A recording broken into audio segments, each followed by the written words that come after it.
This is the WrestlingConEsteef podcast with your host, Esteef Urbano.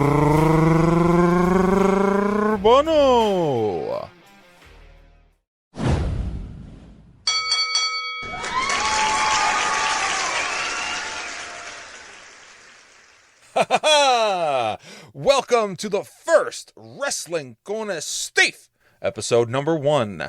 I am your host, Esteef Urbano, and I am so incredibly proud to be bringing you this first episode.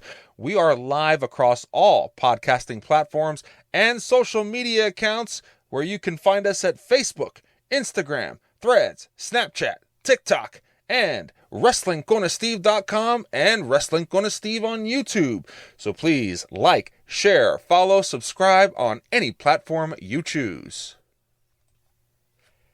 So we are recording out of Sacramento, California here, where it's been a really hot summer, but it has not dampened my enthusiasm for the world of pro wrestling. Now, in order to fully understand any viewpoint or opinion I might have, it might be helpful, I should say, to know a little bit about me and my background.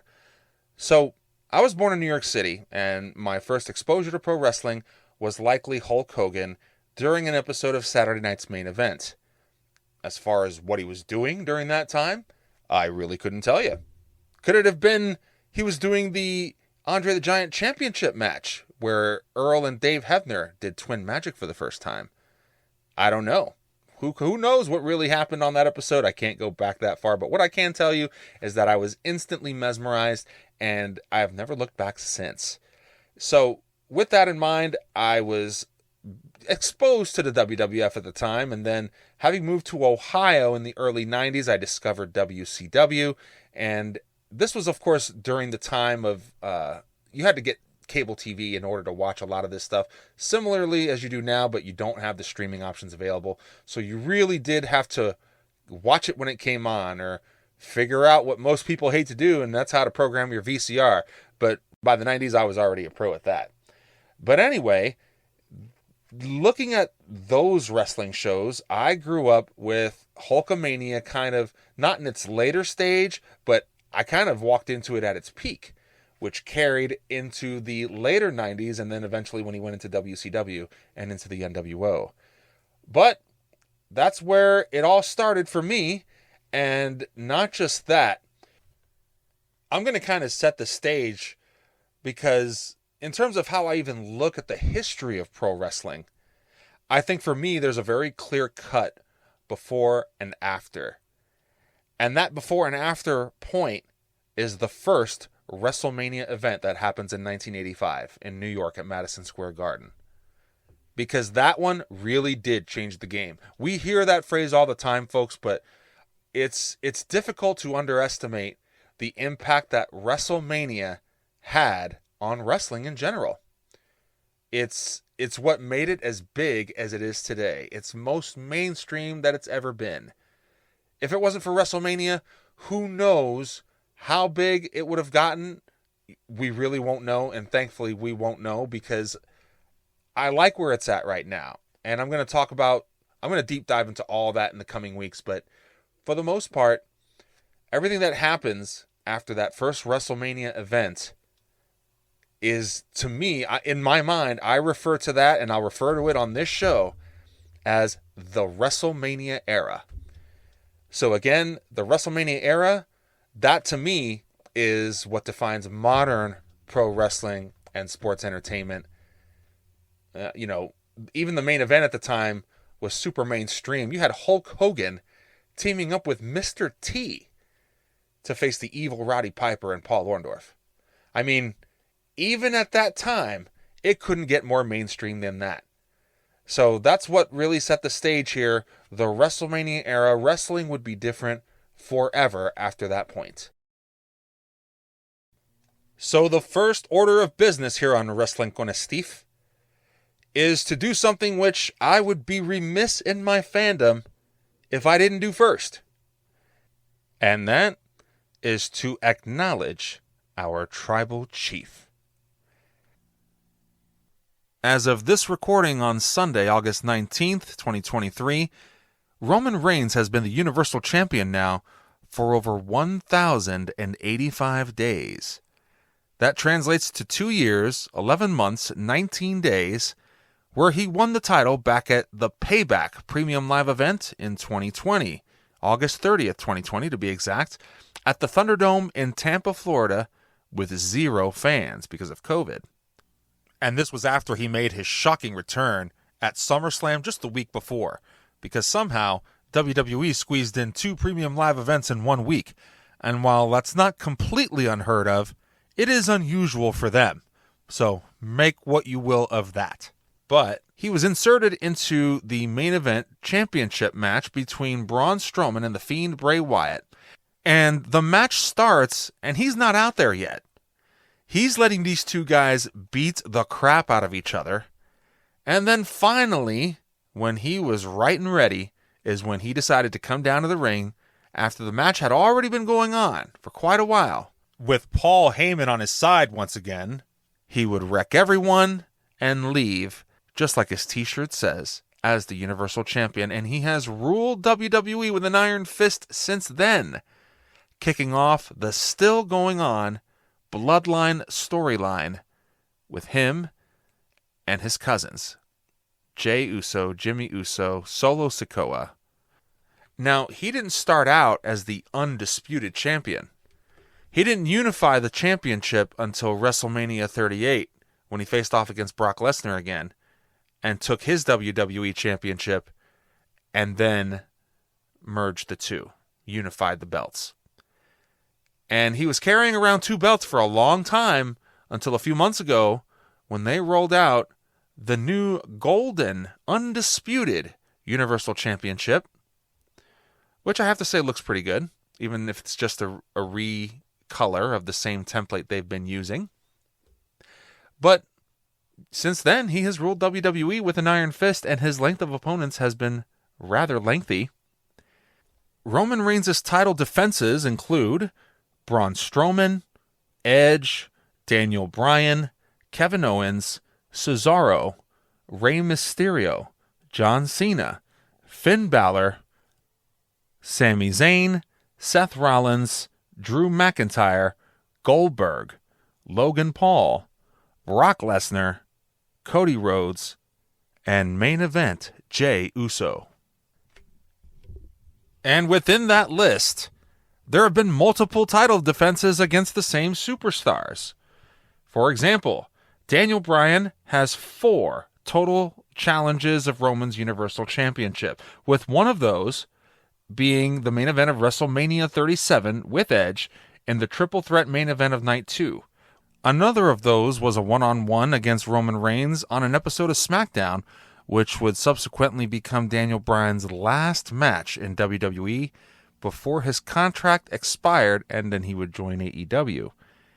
And then you also have Brock Lesnar 3 times, Jey Uso 3 times, Sami Zayn twice, Finn Balor twice, with one of those as the Demon. And then you have Kevin Owens tied with Daniel Bryan for 4 championship matches, obviously having lost all of them, and helping Reigns solidify his stranglehold on that championship. So as a result, Reigns' presence in WWE is not only highlighted by what he does in the ring, his segments on SmackDown are consistently and by far the highest rated on all of the shows. He has broken numerous sales records with premium live events, pay-per-views, ticket sales, and any type of metric you can measure. He has helped put WWE in a very favorable position, and all of this by working a part-time schedule. That sound familiar? But he has really taken a hold of this being the face of WWE. And let's face it, there were multiple times in this story where we thought he was done. I thought he had a pretty good chance of losing against Drew McIntyre at Clash in the Castle. Now, the first time I thought he was actually going to lose it was in that triple threat at WrestleMania 37 with Bryan and Edge. I thought it was Edge's match to lose.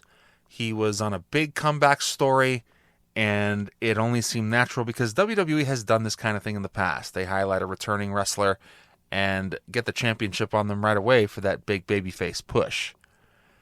However, that's not what happened, and Reigns beat them, stacked them, and pinned them just like he said he would.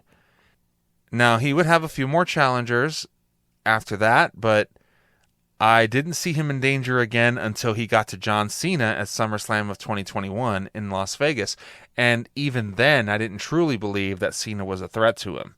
He turned out not to be. Then the next time I thought he would actually possibly give it up was against Drew McIntyre at Clash at the Castle. It was WWE's first time back for a big PLE in the UK after many years. It was a stadium show in Cardiff, Wales at Principality Stadium. And I understand WWE not pulling the trigger, but I thought Drew did have a chance. The pop at Cardiff in Principality Stadium would have been epic. And it would have been a pretty big way to usher Drew in as a champion and get him his just rewards after being champion in the COVID era with no fans to cheer him on. So with that in mind, I thought Roman Reigns was safe again until he got to WrestleMania 39, where he would face the 2023 Royal Rumble winner, Cody Rhodes. And I think a lot of us thought that that was it for him, and the Bloodline story would end, but no. That was just another chapter. And when Cody Rhodes finally gets his moment, and I do believe he will get it next year at WrestleMania 40 in Philadelphia, that's going to be some moment. So they were really holding off on what was best for business, building him up for another year, and making sure that when that moment comes, it'll probably be the biggest championship victory in WWE's history, considering what Roman Reigns has already accomplished. And let's face it, he's going to give that rub to someone, and they're going to be a made guy. And I think ultimately it will go to Cody Rhodes, not because Cody is trying to finish his story, but because WWE sees legitimate good business with him, as I think he's one of their top merchandise sellers right now, and a real babyface that the fans are behind right now. Behind Roman, he's the most over guy in wrestling. And that's saying something, because we know Cody's going to get that championship eventually, and we know it will likely be over Roman Reigns, because let's face it, if he were to win Seth Rollins' WWE World Championship, we all know it wouldn't be the same thing. Hell, a lot of people even right now still view that as a scab championship, created for the simple fact that they wanted another one so that part-time Roman Reigns didn't have to defend it as much, even though he hasn't been. So, with that said, whoever makes it, I think it'll be Cody Rhodes, but there'll be a made guy. Also, I don't see too many other credible challengers in WWE right now. They haven't brought in any other real free agents yet, even though they've had guys like Nick Aldis backstage. I see a guy like Sheamus who didn't really get his opportunity, even though he is more than capable of giving Reigns a great match, because they've done this before. But there really aren't too many other guys that are credible and believable enough to take that from Roman. It will be interesting to see how they keep him, I don't want to say relevant, but keep him active in the stories. Because presumably he still has a couple title defenses to go until the inevitable rematch with Cody at WrestleMania 40 in Philadelphia. So you really have to wonder where they're going to go from here. He's already beaten Jey Uso. I don't see Jey Uso challenging him again. And I don't think Jimmy is going to get there yet. So Roman is in a holding pattern.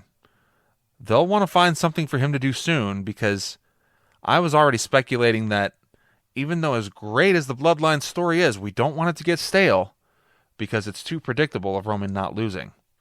But it could be argued that the same could be said for how predictable it could be if Cody actually beats him at WrestleMania 40. I feel like WWE has kind of booked themselves into a corner with the Roman Reigns situation, but I trust them. I think they know what they're doing in this case because Paul Heyman has been the one masterminding this. So this isn't a typical creative thing that they came up with. This was all Paul Heyman and Roman Reigns is doing. So you got to wonder where they're going to take this thing next. Jimmy and Jay will obviously have a one-on-one at some point, but what about Roman? Who does he defend against next? How do they keep him hot and interesting? Now, his value has increased dramatically during his championship reign, so the argument can easily be made that less is more with Roman Reigns. Now that he's on a part-time schedule, he's really living his tribal chief gimmick, basically on vacation every other week. And who wouldn't want that lifestyle? But pretty soon, they'll have to show their hand for what they've got planned going into the fall and into the winter.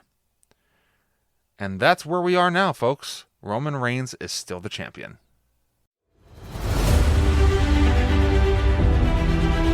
On Sunday, August 27th, a landmark event in professional wrestling. All Elite Wrestling presents All In. Live from Wembley Stadium in London, England. In front of a record-breaking crowd. In the main event, Adam Cole versus MJF for the AEW World Championship. But first, on the All In 0 Hour pre-show, opponents in the main event team up as Better Than You, baby, so they can challenge Aussie Open for the Ring of Honor World Tag Team Championships in a pre-show title match. In the second main event, the Ring of Honor World Television Champion Samoa Joe challenges CM Punk for his own version of the real World's Championship that he never lost. Tag Team Trilogy Part 3. Dax Harwood, Cash Wheeler, FTR versus Nick and Matt Jackson, the Young Bucks, in a highly anticipated third bout for the AEW World Tag Team Championships. In a four-way dance, AEW Women's World Champion Hikaru Shida defends against former champion Dr. Britt Baker, DMD.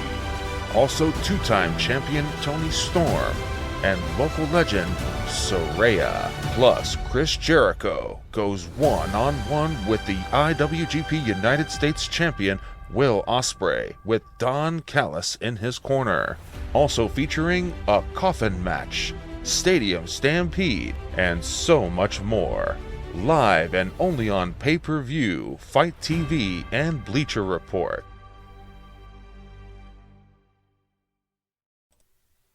And welcome back to more WrestlingConEsteef. I'm so glad you're still hanging in there with me. So, as you just heard, AEW All In is just a few days away this Sunday, live in London. And really, when you look at any of AEW's previous events, they have never run a stadium show, a proper stadium show. Not only will this be their first stadium show, but it's also their first appearance in the UK. And even though they were scheduled to go to the UK in 2020, COVID screwed that up, as it did a lot of things. But their patience has paid off. As of this moment, AEW All In at Wembley this Sunday has the largest paid crowd in wrestling history. It's confirmed. WrestleTix on Twitter as of Friday had them set at 80,846 tickets distributed, which is good for the all-time record. That's bigger than WrestleMania 3 in the Pontiac Silverdome. That's bigger than SummerSlam 92 in Wembley, at the old Wembley, that is. That's bigger than the second biggest, which is WrestleMania 32 at AT&T Stadium in Dallas.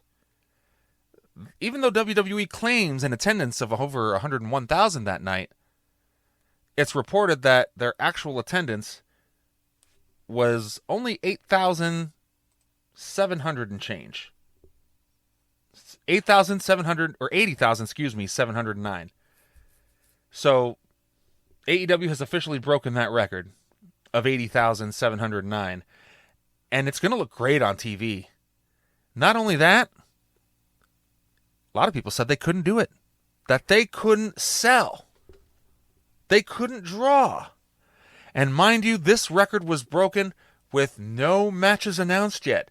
So the fans in England didn't even know who they were going to see yet. But there was such a strong demand for tickets here. When the pre-sale started on May 5th of this year, actually, that's when the general on sale started. The pre-sale started May 2nd, 3 days earlier. So just in the pre-sale, they sold 36,000 tickets for a gate of $4.7 million in revenue.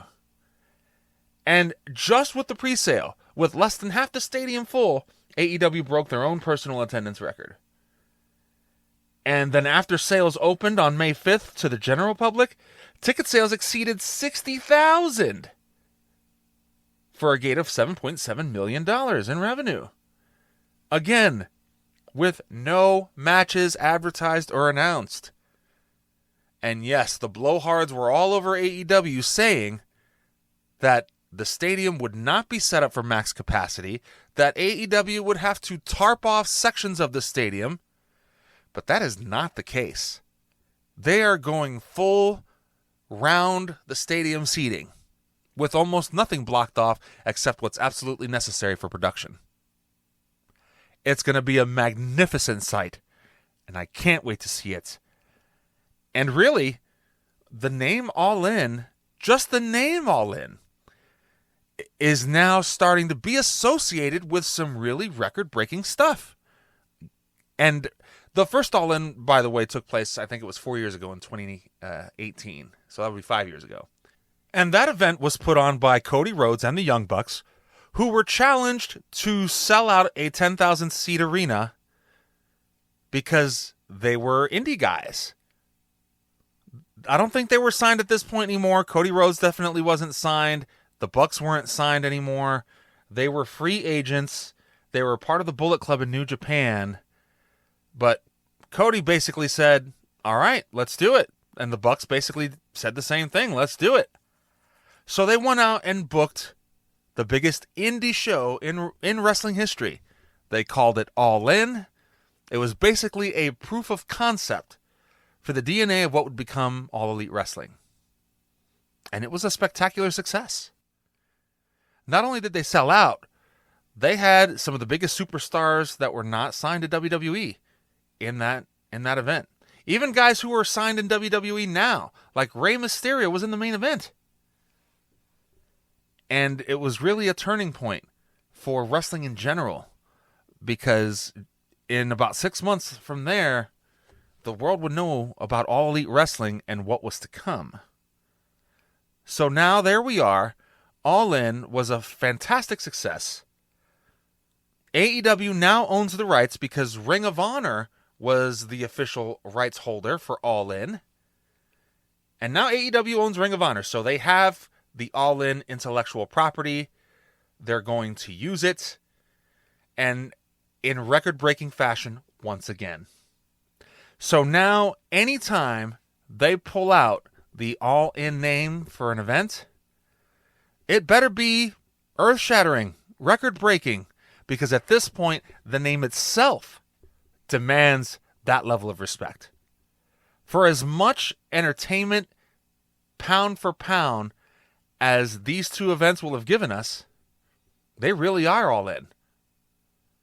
So, Tony Khan and company need to take this stage that they've built themselves on Sunday, and they really need to run with it and give us something special. So how are they going to do that?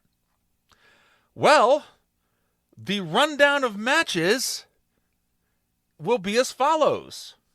So, as you heard in the promo, they have 2 world title matches. So the main event is going to be MJF defending the AEW world title against Adam Cole. So if you haven't been keeping up with Dynamite or Collision, Adam Cole and MJF are buds now. They're friends, they're homies, they're brochachos. After MJF and Adam Cole went to a time limit draw during a recent world title match, they were randomly booked as partners in an AEW World Tag Team Title Eliminator Tournament. And even though they weren't successful in winning that tournament, they still thought it was a great idea to keep teaming. So now they've set their sights on the Ring of Honor World Tag Team Championships that are currently being held by Aussie Open, Mark Davis and Kyle Fletcher. But MJF, he really wants to be friends with Adam Cole, baby.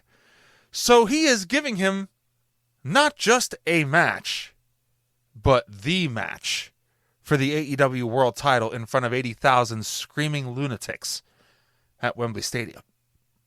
However, they will also be on the All-In 0 Hour pre-show, challenging Aussie Open for those Ring of Honor Tag Team Championships.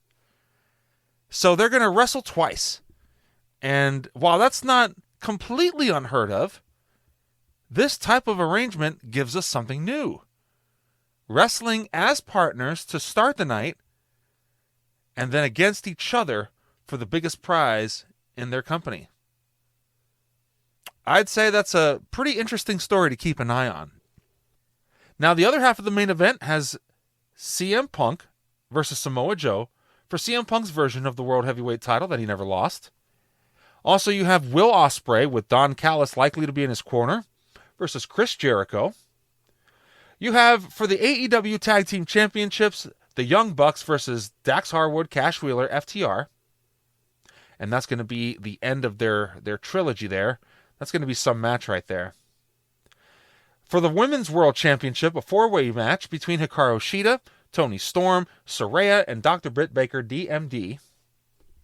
You've got Darby Allin and Sting teaming up against AR Fox and Swerve Strickland in a tag team coffin match. That will certainly be interesting.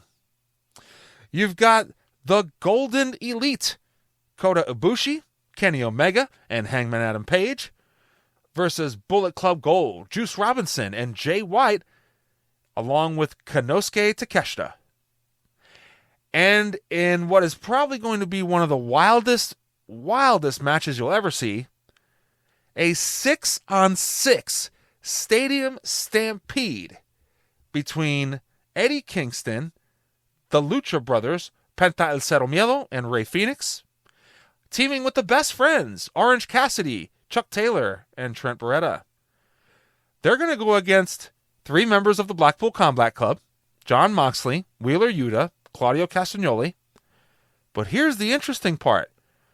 The BCC has 3 mystery partners. Sometimes you might see one partner.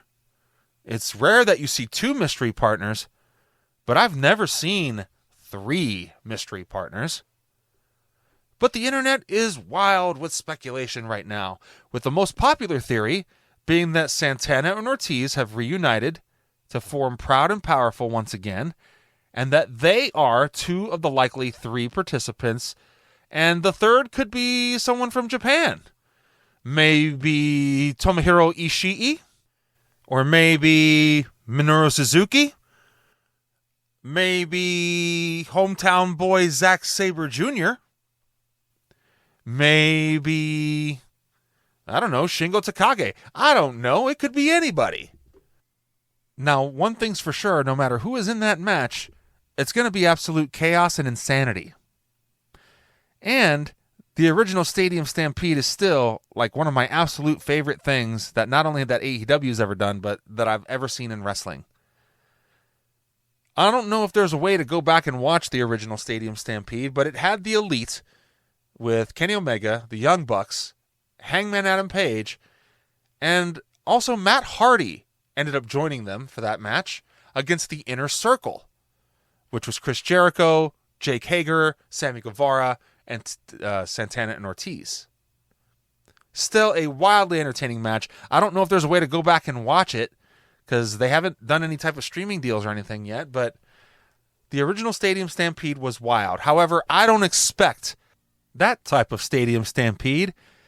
I actually expect something more along the lines of Anarchy in the Arena, which I also loved. It was wildly unpredictable, very chaotic, and doing that with a Wembley Stadium that's filled with 80,000 people, like I said, it's going to be pure chaos and insanity.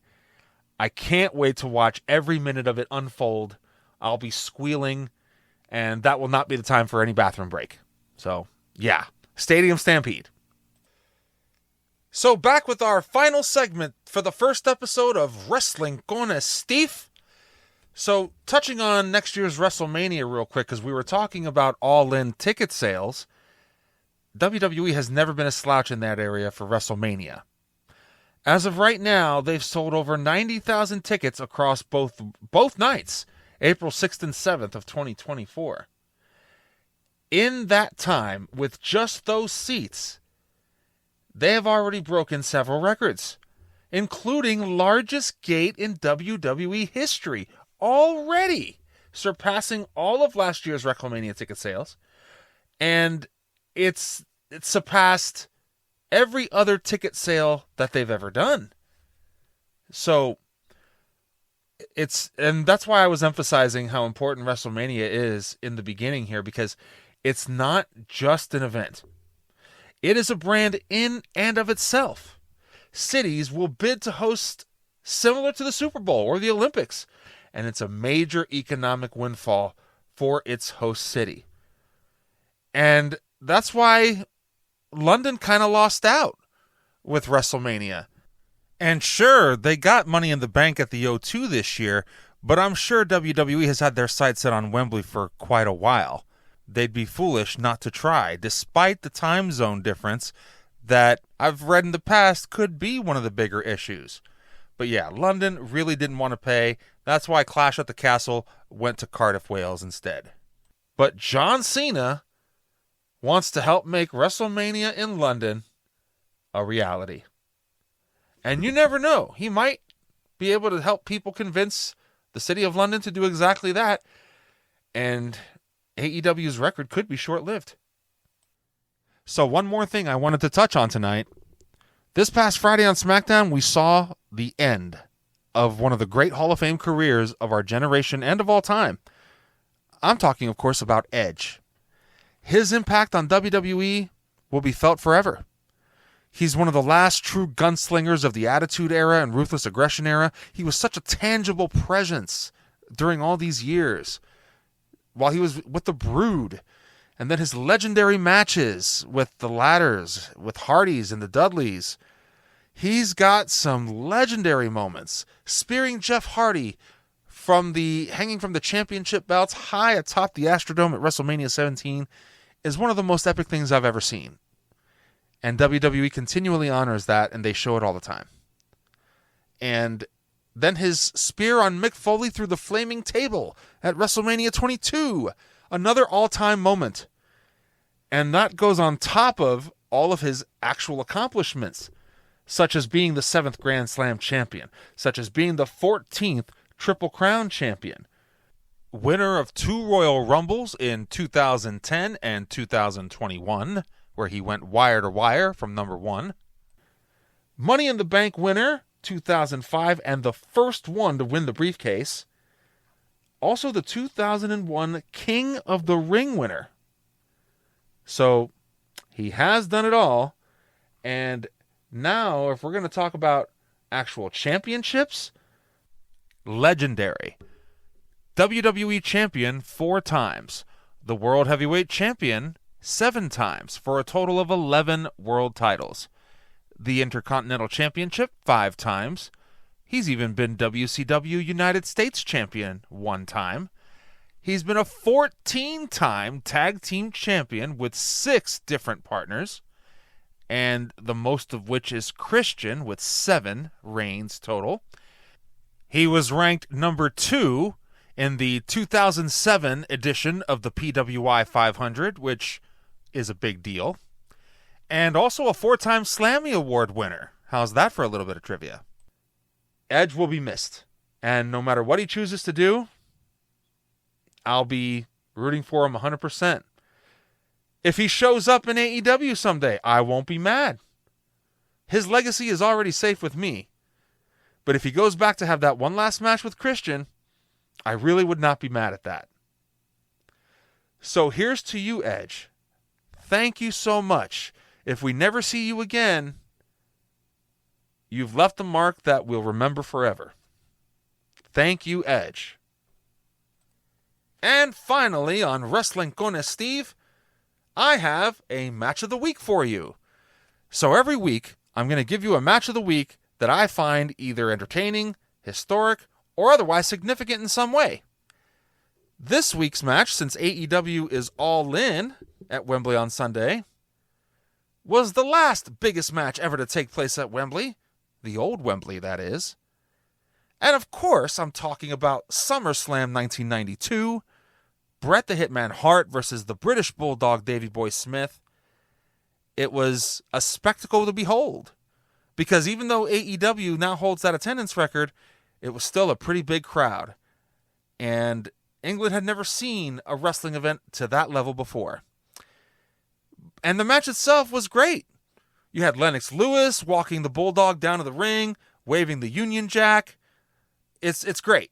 And the match itself, yeah, it was great also. Now, Bulldog was the obvious, hometown hero here. He was the one getting the cheers, but it fit right in.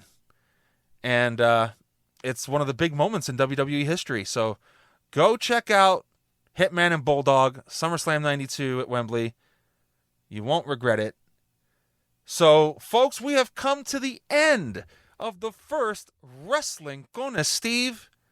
I couldn't be happier that you've made it here to the end with me. Please like, share, follow, subscribe. And I understand we have some work to do on the technical end. This process will get easier for me as I keep going, but I appreciate everyone's patience. So everyone, have a good night, and we'll see you next time on WrestlingConEsteef. WrestlingConEsteef, WrestlingConEsteef. The WrestlingConEsteef podcast thanks you for listening. WrestlingConEsteef. Lovely.